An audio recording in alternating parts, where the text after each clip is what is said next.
Praise the lord. మన ప్రభు అయిన యేసుక్రీస్తు నామములో దేవుని బిడ్డలందరికీ వందనాలు. ఈ దినమంతయు దేవుని సన్నిధి మనందరికీ తోడే ఉండునుగాక. ఈ దినపు దేవుని మాట రాజులు రాసిన 2వ గ్రంథం 20వ అధ్యాయము 5వ వాక్యాన్ని మనం చదువుకుందాం. నీ ప్రార్థన నేను అంగీకరించి ఉన్నాను. దేవుని బిడ్డలారా, ఈ వాక్య భాగాన్ని గమనించినప్పుడు హిజ్కియా అనే వ్యక్తితో చెప్తున్న మాట, నీ ప్రార్థన నేను అంగీకరించి ఉన్నానని ప్రభు తెలియపరుస్తూ ఉన్నారు. మనం ఆరాధించే దేవుడు ప్రార్థన ఆలకించువాడు. మన పితరులు వారున్న ప్రతికూల పరిస్థితుల్లో ప్రార్థించినప్పుడు వారి ప్రార్థన ప్రభు అంగీకరించి ఉన్నారు. దావీదు ఇరుకులో మొరపెట్టినప్పుడు దేవుడు ప్రార్థన ఆలకించి విశాలమైన స్థలంలోనికి ప్రభు నడిపించి ఉన్నారు. హన్నా తల్లి మగబిడ్డ కొరకు ప్రార్థించినప్పుడు దేవుడు చక్కటి మగబిడ్డను ప్రభు అనుగ్రహించి ఉన్నారు.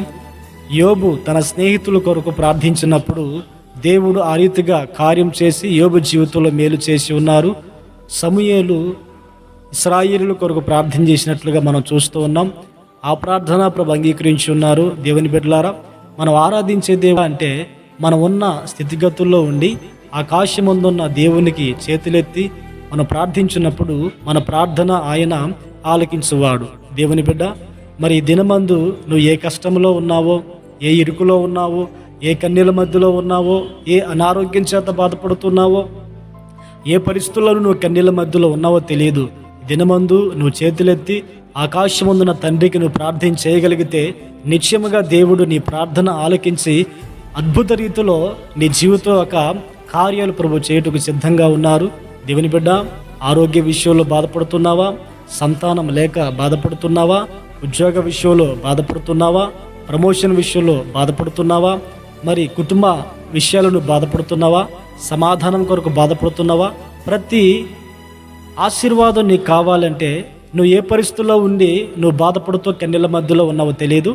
నువ్వు దేవునికి ప్రార్థన చేయగలిగితే నిశ్చయముగా ప్రార్థన ఆలకించువాడు నీ ప్రార్థనలు అంగీకరించి నీ జీవితంలో మేలు చేయునుగాక.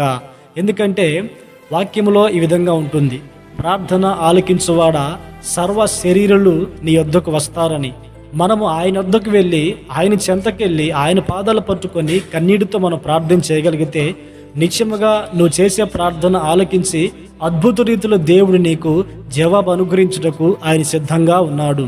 కనుక దేవుని బిడ్డలారా, ఈ మాటలు వింటున్న నీవు నిశ్చయముగా ఈ దినమందు నీకున్న సమస్యను బట్టి, నీకున్న బాధను బట్టి నువ్వు ప్రార్థించే నీ జీవితంలో అద్భుతమైన కార్యం చేయటకు దేవుడు సిద్ధముగా ఉన్నాడు. అయితే చూడండి, ఎవరి ప్రార్థన దేవుడు ఆలకిస్తాడు అనే విషయాన్ని మనం గమనించినప్పుడు పవిత్రమైన చేతులెత్తి మనం ప్రార్థన చేయాలి.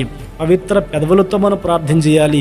యథార్థం నిజముగా ఆయనకు మనం మొరపెట్టగలిగితే అద్భుత రీతిలో దేవుడు నీ జీవితంలో కార్యములు చేసి నువ్వు ఏ సమస్యల మధ్యలో ఉన్నా ఆ సమస్యలన్నింటిలో నుండి దేవుడు విడిపించి నీ జీవితంలో గొప్ప కార్యము జరిగించునుగాక.